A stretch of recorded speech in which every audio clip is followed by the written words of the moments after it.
Hello my dear student, मैं आसिफ अंसारी आप सभी लोगों का आपके अपने YouTube channel study as per बहुत बहुत स्वागत करता हूं। तो बच्चों, आज हम पढ़ रहे थे क्लास 11 की मैथमेटिक्स, जिसका चैप्टर 1 था और उसकी एक्सरसाइज 1.1, जिसके हमने 3 क्वेश्चन कर चुके थे। आज हम शुरू करेंगे प्रश्न नंबर 4 से। तो इस क्लास को शुरू करने से पहले मेरी आपसे रिक्वेस्ट है कि आप चैनल को ज़्यादा से ज़्यादा सब्सक्राइब करें, अपने दोस्तों के साथ शेयर करें। मैथ की बेहतरीन तैयारी यहाँ पर आपको कराई जा रही है। तो चलिए हम शुरू करते हैं आज की अपनी क्लास क्वेश्चन नंबर 4 से। क्वेश्चन नंबर 4 यानी प्रश्न नंबर 4 कह रहा है कि निम्नलिखित समुच्चय को समुच्चय निर्माण रूप में व्यक्त कीजिए। यहाँ पर हमें कुछ सेट्स दिए गए हैं, जो कि कौन सा रूप है? रोस्टर रूप है। इसको हमें किसमें लिखना है? समुच्चय निर्माण रूप में। इसके पहले मैंने आपको बताया था कि समुच्चय को यानी किसी भी सेट्स को रिप्रेजेंट करने के लिए दो रूप होता है, दो विधियां होती है। एक होती है रोस्टर रूप और एक होता है समुच्चय निर्माण विधि।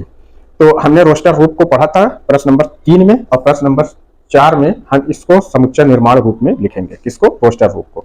तो यहाँ पर देखिए, इसमें प्रश्न नंबर 4 का ये जो पहला सेट है, इसमें देखो दिया गया है कि a बराबर 3, 6, 9, 12। अब इस क्वेश्चन को देख करके ऑब्जर्व करिए कि इसमें क्या फैक्ट छुपा हुआ है। जो फैक्ट छुपा हुआ है उसी को आपको क्या करना है? लिख देना है। तो हम ये देखते हैं कि 3, 6, 9, 12 ये कौन सी संख्या है? प्राकृत संख्या है, यानी नेचुरल नंबर है। नेचुरल नंबर के साथ साथ होने के साथ साथ ये क्या है?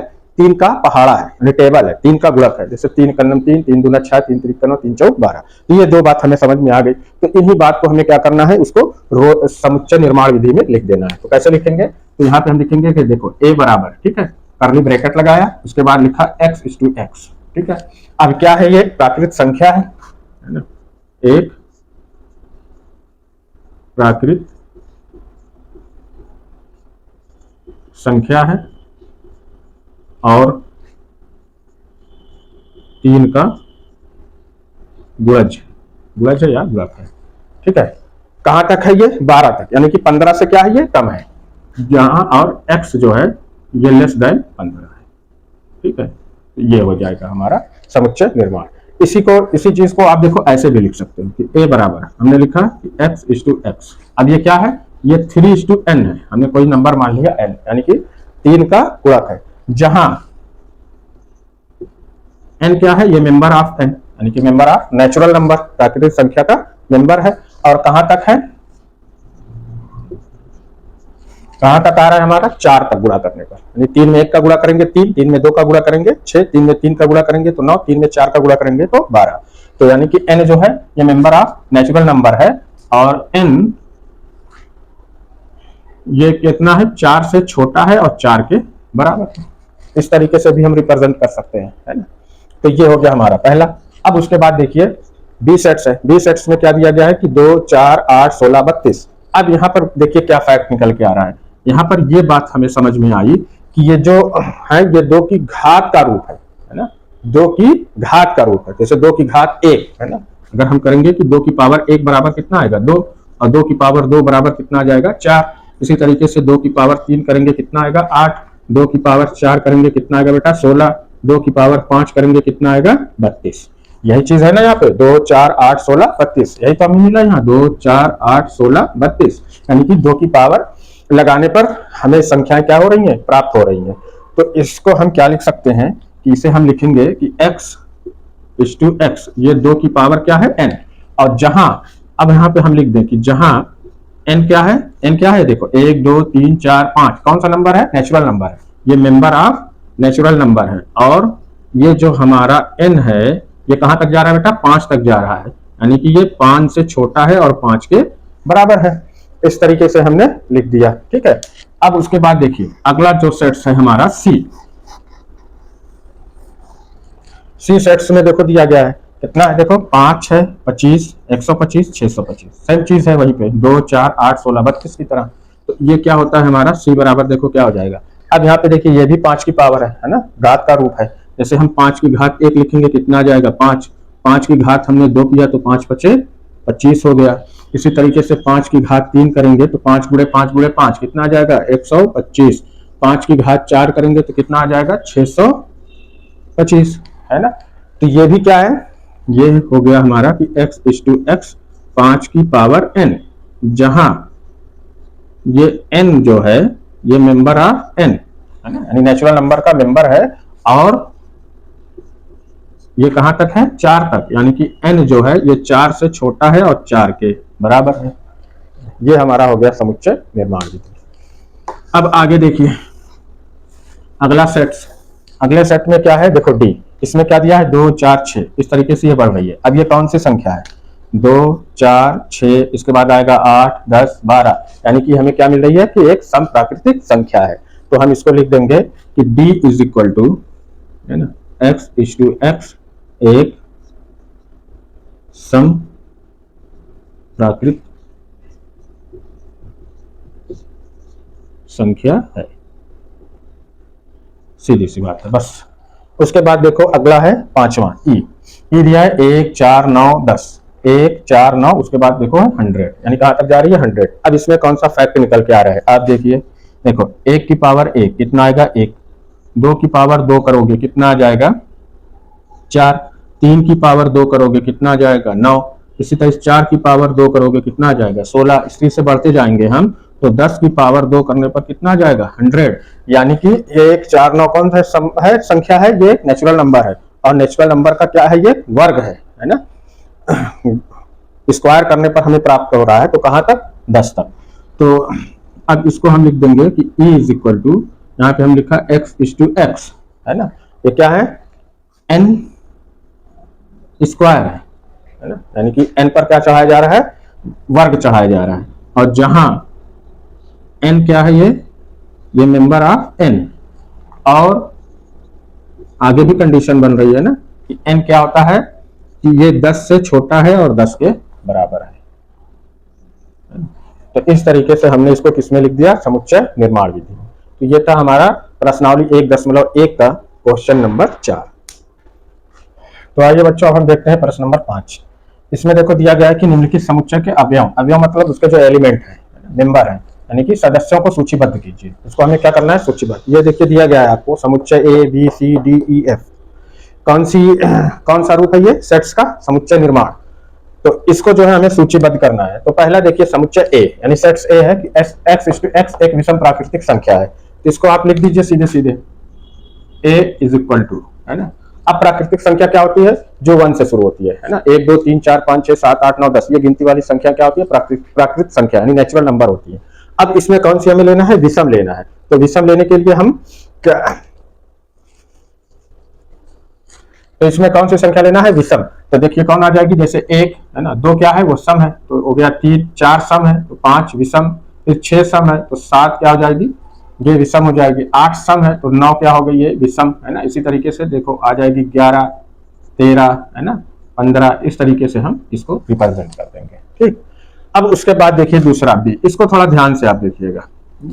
इसमें देखो कहा है कि x इज टू x एक पूर्णांक है, क्या है पूर्णांक है, और x कहाँ है -1/2 से बड़ा है और 9/2 से छोटा है, यानी कि -1/2 और 9/2 के बीच जो पूर्णांक आएंगे उनको हमें यहाँ पे लिखना है। तो पूर्णांक क्या होते हैं, पूर्णांक निगेटिव भी होते हैं पॉजिटिव भी होते हैं और जीरो भी होता है, यानी जीरो को लेते हुए निगेटिव नंबर और पॉजिटिव नंबर को हम क्या कहते हैं पूर्णांक इंटीजर्स कहते हैं।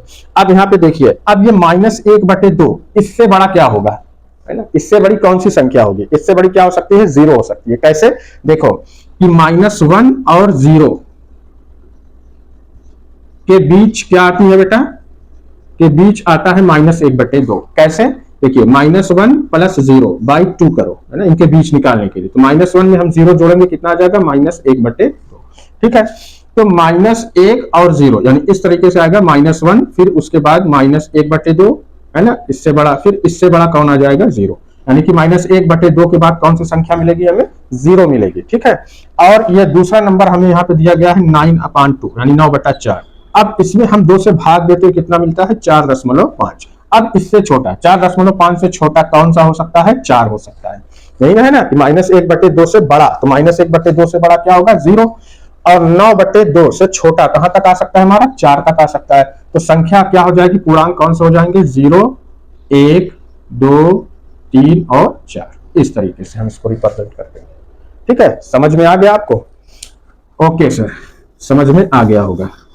अब उसके बाद आगे देखिए तीसरा देखो यहाँ पे देखो दिया गया कि सी x इज टू x एक पूर्णांक है और x स्क्वायर ये क्या है, ये 4 से छोटा है और 4 के बराबर है ना। तो इसे हम कैसे रिप्रेजेंट करेंगे, देखिए अब देखिए -2 जो है ना, -2 का स्क्वायर हम करेंगे तो कितना आएगा 4, यही है ना, -2 × -2 बराबर कितना हो जाएगा 4, और 2 का यानी कि +2 का स्क्वायर भी कितना आएगा 4। तो इस 4 के बराबर हो और 4 से छोटा हो, तो इनके बीच कौन से पूर्णांक आएंगे, है ना। तो पहला तो ये हमारा हो गया कि -2, ठीक है। अब इससे छोटा, इससे बड़ा कौन होगा, -1, इससे बड़ा कौन होगा 0, फिर इससे बड़ा 1, फिर 2, यहाँ तक, यानी -2 का भी कितना आया 4 और 2 का भी कितना आएगा 4। इनके बीच इतने पूर्णांक होते हैं, है ना। पूर्णांक निगेटिव भी हो सकता है, पॉजिटिव भी हो सकता है और 0 भी, ठीक है। 0 को लेते हुए हम निगेटिव नंबर, पॉजिटिव नंबर को मिला करके ही क्या कहते हैं, पूर्णांक यानी इंटीजर्स कहते हैं, ठीक है। अब उसके बाद अगला देखिए डी, ये तो बहुत आसान है ना। इसमें क्या क्या कि लॉयल शब्द का एक अक्षर, तो लॉयल शब्द में जो लेटर आ रहे हैं उन्हीं को हमें क्या करना है, रिप्रेजेंट कर देना है। लेकिन अगर कोई लेटर रिपीट कर रहा है तो उसको एक बार लिखना है। तो यहां पे देखिए डी इज इक्वल टू, अब देखिए पहला एक लेटर कौन है, एल, इसको लिखा, फिर ओ, इसको लिखा, फिर देखिए वाई, इसे लिखा एक बार, फिर देखो ए, इसे लिखा एक बार। अब यहाँ पे देखो एल एक बार और आ रहा है, चूंकि हमने एल ले लिया है तो अब उसको दोबारा हम नहीं लेंगे, तो ये हमारा रिप्रेजेंटेशन हो जाएगा। अब उसके बाद देखिए पांचवा कह रहा है कि XX, एक ऐसा महीना जिसमें 31 दिन नहीं होते हैं, तो ये भी तो आसान है। तो अब हम ऐसे महीनों के नाम लिख दें, है ना, जिसमें 31 दिन ना हो, ठीक है। तो जैसे आप जनवरी शुरू करें, जनवरी से शुरू होता है तो जनवरी 31 की होती है, फरवरी जो है आपकी 31 की नहीं होती है, तो इसको हम लिख लें। फिर देखो मार्च 31 का होता है ना। अप्रैल हमारा 31 का नहीं होता है, इसको हमने लिख दिया, हिंदी में लिख रहे हैं, है ना, अप्रैल। उसके बाद मई देखो 31 की होती है, जून हमारा 31 का नहीं होता है। फिर जुलाई और अगस्त, है ना, ये दोनों किसके होते हैं, 31 के होते हैं, जुलाई अगस्त। फिर यहाँ पे हमारा आ जाएगा सितंबर, अक्टूबर 31 का होता है, फिर आ जाएगा हमारा नवंबर। तो ये फरवरी, अप्रैल, जून, सितंबर और नवंबर, इतने महीने हमारे क्या होते हैं, 31 दिन के होते हैं, यानी 31 दिन के नहीं होते हैं। बकिया जो होते हैं वो क्या होते हैं, 31 दिन के होते हैं। तो हमें उन महीनों के नाम को सूचीबद्ध करना था जिनमें 31 दिन नहीं होता है, ठीक है। अब अगला देखिए छठा, एफ, एक हमारा सेट है एफ, अंग्रेजी वर्णमाला के एक व्यंजन जो के से पहले आता है। तो एफ हमें लेना क्या है, व्यंजन को लेना है ना, कॉन्सोनेंट लेना है, वावेल नहीं लेना है, के से पहले पहले। तो देखो ए क्या है, वावेल है, उसे हम छोड़ देंगे। बी हमारा क्या है, कॉन्सोनेंट है, फिर सी, डी। अब ई क्या है, ये भी वावेल है, इसे छोड़ दो। उसके बाद एफ, फिर जी, एच। अब आई क्या है, हमारा वावेल है, हमें लेना क्या है, कॉन्सोनेंट लेना, तो आई को छोड़ दो। उसके बाद जे, फिर उसके आई, जे, फिर क्या का है, के, तो के से पहले पहले, तो ये हमारा हो जाएगा सूची पर, ठीक है। ये था हमारा प्रश्न नंबर 5। तो आइए अब हम देखते हैं प्रश्न नंबर 6। प्रश्न नंबर 6 है कि बाईं ओर रोस्टर रूप में लिखित और दाईं ओर समुच्चय निर्माण में वर्णित समुच्चयों का सही मिलान कीजिए। यहाँ पर हमें क्या करना है, मैच करना है, और ये एक प्रश्नावली का सबसे आखिरी क्वेश्चन है, ठीक है। अब यहाँ पर देखिए, एक तरफ हमारा रोस्टर रूप है और एक तरफ है समुच्चय निर्माण। अब इसमें हमें जो सही है उसी को क्या करना है, मिलान कर देना है। मैं यहाँ पर मिलान करके बता दे रहा हूँ, आप जो है उसके सामने लिख देना, है ना, ये भी एक मेथड होता है। अब देखिए, इसको मिलान करने के लिए सबसे आसान वाला दूरिया, यहाँ पे देखिए क्या है, मैथमेटिक्स, यहाँ पे देखो लिखा है कि मैथमेटिक्स शब्द का एक अक्षर है, तो ये तो सीधे सीधे इससे मिल जाएगा, है ना। मैथमेटिक्स शब्द का ही तो अक्षर है ये, MATHEICS। तो इसको हम की थर्ड को हम मिला देते हैं किससे, डी से, ये हो गया, ठीक। अब उसके बाद देखो आगे यहाँ पे देखो x एक अभाज्य संख्या है जो 6 की भाजक है, यानी कि अभाज्य संख्या है और 6 की भाजक है। अभाज्य संख्या किसके कहते हैं, जो अपने नंबर और 1 से कटती है वो अभाज्य संख्या होती है। तो अभाज्य संख्या भी होनी चाहिए और 6 की भाजक होनी चाहिए।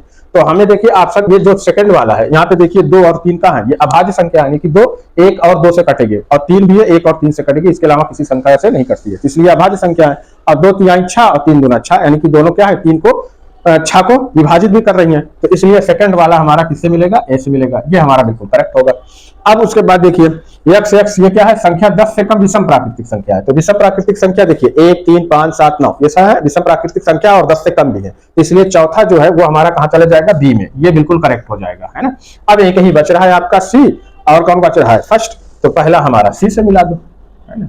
वैसे भी देख लो ये कौन है, 1 2 3 6, ये क्या है, ये प्राकृतिक संख्या है ना। तो 1 से प्राकृतिक संख्या और 6 की भाजक भी है, क्योंकि एक भी 6 को काट रहा है, 2 भी काट रहा है, 3 भी काट रहा है और 6 भी काट रहा है। तो इस तरीके से हमने आसानी से सबको मिला दिया। अगर हमें रोस्टर रूप और समुच्चय निर्माण विधि पता है तो हम इसको बहुत आसानी से कर लेंगे। तो ये था आज का हमारा प्रश्नावली 1.1 का सारे क्वेश्चन हमने यहाँ पर कंप्लीट कर लिए हैं। अब इसके अगली जो वीडियो आएगी वो हमारी प्रश्नावली 1.2 होगी। तब तक आप अपनी तैयारी करते रहें और मेरे चैनल को ज्यादा से ज्यादा सब्सक्राइब करें, शेयर करें और लाइक करें। ठीक है, मिलते हैं नेक्स्ट वीडियो में।